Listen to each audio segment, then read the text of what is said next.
ආයිබෝන් කියලා පිළිගන්නවා හැමදෙනාම දැනුමෙන් පිරි වීඩියෝ බලන්න චිකීචැප් YouTube channel එකට ඔයාලව සාදරයෙන් පිළිගන්නවා. පුරාණ රෝමයේ කතාව මිනිස් ඉතිහාසයේ වඩාත්ම සිත් ඇත ගන්නා සුළු හා බලවත්ම කතන්දර වලින් එකකි. නිහතමානී ආරම්භයේ සිට ලෝකයේ මෙතෙක් දැක ඇති බලවත්ම අධිරාජ්‍ය බවට පත්වීම දක්වා රෝමයේ උරුමය බටහිර ශිෂ්ටාචාරයේ අත්තිවාරම ලෙස සැලකනවා. ඒ සියල්ල ආරම්භ වන්නේ පුරාවෘතයකින්.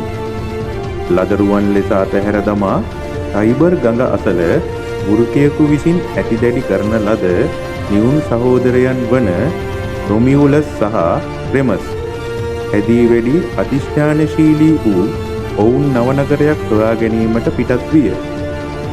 නමුත් එදිරිවාදිකම් වර්ධනය වන අතර රොමියුලස් රෙමස් මරණයට පත් කර ක්‍රිස්තු පූර්ව 753 දී රොමියුලස් රෝමයේ පළමු රජු බවට පත්වන අතර නගරය ඔහුගේ නමින් නම් කරනවා.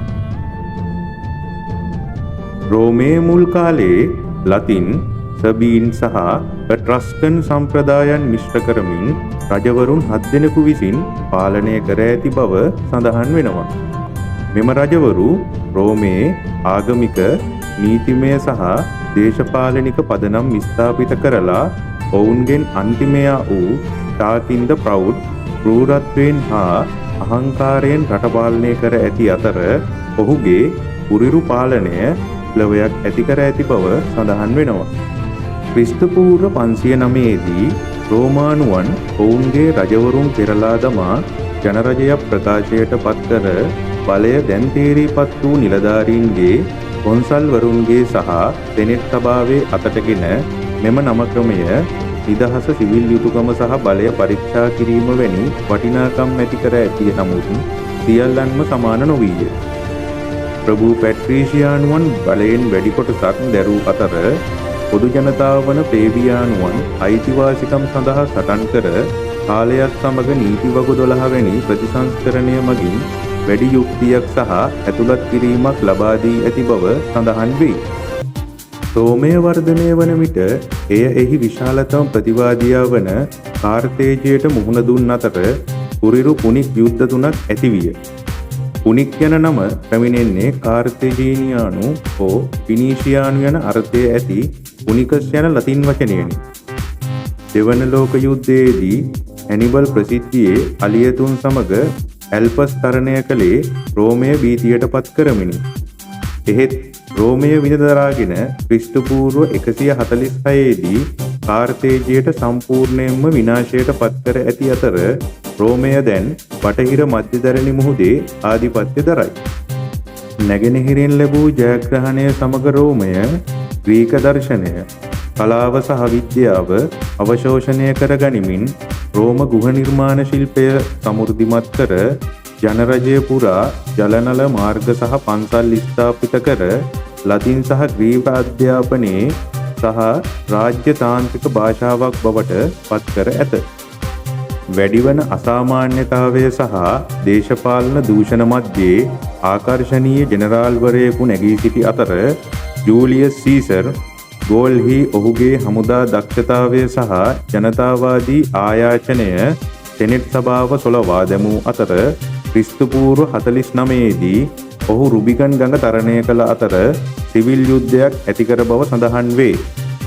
වෙනි, විඩි, විසි, මම ආවා, මම දැක්කා, මම ජයගත්තා යනුවෙන් ඔහු ප්‍රකාශ කර ඇත. ක්‍රිස්තු පූර්ව 44 දී රාජාණ්ඩුවට බියෙන් ඔහු වැඩි බලයක් ලබාගත් විට සෙනෙට් සභිකයන් පිරිසක් ඔහුව ඝාතනය කළේය. නමුත් එය ප්‍රමාද වැඩි ජනරජය බිඳ වැටෙමින් තිබූ බව සඳහන් වෙයි. සීසර් විසින් හදාගත් උරුමකාරයා වූ ඔක්ටවියන් ඔහුගේ ප්‍රතිවාදීන් පරාජය කර රෝමයේ පළමු අධිරාජ්‍යයා ඔගස්ටස් බවට පත් වූ අතර ඔහු සමග රෝම අධිරාජ්‍යය ආරම්භ වූ බව සහ ඔහුගේ පාලන සමයේ පැක්ස් රොමානාවේ ආරම්භය සනිටුවහන් කළයි. සාපේක්ෂ සමය හා සමෘද්ධිය වසර 200යි. රෝමය දැන් බ්‍රිතාන්‍යයේ සිට ඊජිප්තුව දක්වා විහිදී යයි. කොලොසියම්, පැන්තීනියන් සහ පුළුල් මාර්ග ජාලා වැනි දැවැන්ත ඉංජිනේරු ආශ්චර්යයන් රෝමයේ බලය සංකේතවත් කරයි. ට්‍රේජන්, ඇඩ්‍රියන් සහ මාක්ස් පොරේලියස් වැනි සමහර අධිරාජ්‍යයන් අධිරාජ්‍ය පුල් කර ස්ථාවර කර ඇති අතර නීරෝ සහ කැලිගුලා වැනි තවත් සමහරු බිය අපකීර්තිය අවුල් සහගත තත්ත්වයන් ගෙන ඇති බව සඳහන් වෙයි.